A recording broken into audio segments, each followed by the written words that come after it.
SIR ની પ્રક્રિયામાં BLO એ તમારું ફોર્મ સબમિટ કરાવ્યું કે નહીં એ તમે કેવી રીતે જાણી શકો એ આજના વિડીયોમાં સમજીએ। ગુજરાત સમાચારના ડિજિટલ પ્લેટફોર્મ્સ પર હું છું મયુર। આજના વિડીયોમાં SIR ની કામગીરી વિશે વાત કરીશું। તો મિત્રો, ઘણા બધા લોકોને પ્રશ્ન હશે કે બૂથ લેવલ ઓફિસર એટલે કે BLO આપણા ઘરે આવીને જે બધી માહિતી લે છે અને ત્યાર પછીનું જે એન્યુમરેશન ફોર્મ હોય છે એને સબમિટ કરાવે છે કે નહીં, એ ઓનલાઈન ચકાસી શકાય કે નહીં? તો બિલકુલ એ ચકાસી શકાય છે અને એ માટે તમારે એક વેબસાઇટ વિઝિટ કરવાની રહેશે। આ વેબસાઇટનું નામ છે voters.eci.gov.in। એના ઉપર તમે જશો એટલે તમારે સૌથી પહેલા સાઇન ઇન કરવાનું રહેશે। એમાં સિમ્પલ તમારે તમારો ફોન નંબર અને જે કેપ્ચા કોડ છે એ નાખીને તમે સાઇન ઇન કરી શકો છો। એ માટે તમારે OTP પણ આપવાનો રહેશે। આ સાઇન ઇન અને લોગિનની પ્રક્રિયા કર્યા પછી તમને જમણી બાજુ ફૂલ એન્યુમરેશન ફોર્મ નામનું એક ટેબ દેખાશે, એના ઉપર તમારે ક્લિક કરવાનું રહેશે। મિત્રો, આ પ્રક્રિયામાં તમે કયા મતદાર ક્ષેત્રમાંથી છો એ તમને જાણ હોવી જોઈએ।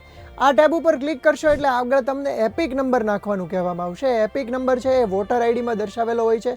આ એપિક નંબર જ્યારે તમે એન્ટર કરશો ત્યાર પછીથી તમને જણાવવામાં આવશે કે BLO દ્વારા તમારું જે ફોર્મ છે એ ડિજિટલી સબમિટ કરાયું છે કે નહીં। જો એન્યુમરેશન ફોર્મ માટેની સમગ્ર પ્રક્રિયા તમે કરી જ ન હોય અને છતાં પણ સબમિટેડ બતાવવામાં આવે અથવા તો તમારો ફોન નંબર ખોટો દર્શાવવામાં આવે તો તમે BLO નો સંપર્ક કરીને વધારે માહિતી મેળવી શકો છો। મિત્રો, સ્પેશિયલ ઇન્ટેન્સિવ રિવિઝનની આ સમગ્ર પ્રક્રિયામાં ગુજરાતમાં 5 કરોડ જેટલા મતદાતાઓ માટેના નામની એક યાદી બનાવવાની છે અને એ માટેની ડ્રાફ્ટ મતદાર યાદી છે એ 9 ડિસેમ્બરે જાહેર થશે। અને આ યાદીમાં જો તમારું નામ ન હોય તો ઓબ્જેક્શન અને ક્લેમ્સ માટે 8 જાન્યુઆરી સુધીનો સમય આપવામાં આવ્યો છે, એટલે કે 8 જાન્યુઆરી સુધીમાં તમે એમાં ફેરફાર કરાવી શકો છો। SIR ની આ સમગ્ર પ્રક્રિયામાં આગળના સ્ટેજીસમાં તમે શું શું કરી શકો એ માટેની માહિતી પણ ગુજરાત સમાચાર પર અમે તમને આપતા રહીશું। અત્યાર સુધીમાં ગુજરાતમાં આ સમગ્ર પ્રક્રિયા 70% જેટલી પૂર્ણ થઈ હોવાનું માનવામાં આવે છે, જેમાં આશરે 10 લાખ જેટલા મતદાતાઓ મૃત હોવાના કારણે અને બીજા 10 લાખ જેટલા મતદાતાઓ બીજે સ્થળાંતર કરી ગયા હોવાના કારણે યાદીમાંથી દૂર કરાયા હોવાનું માનવામાં આવે છે। આ સિવાય 1.39 લાખ જેટલા મતદાતાઓના નામ 2 ઠેકાણે બોલતા હોવાથી એક જગ્યાએથી એમના નામ રદ કરાયા છે।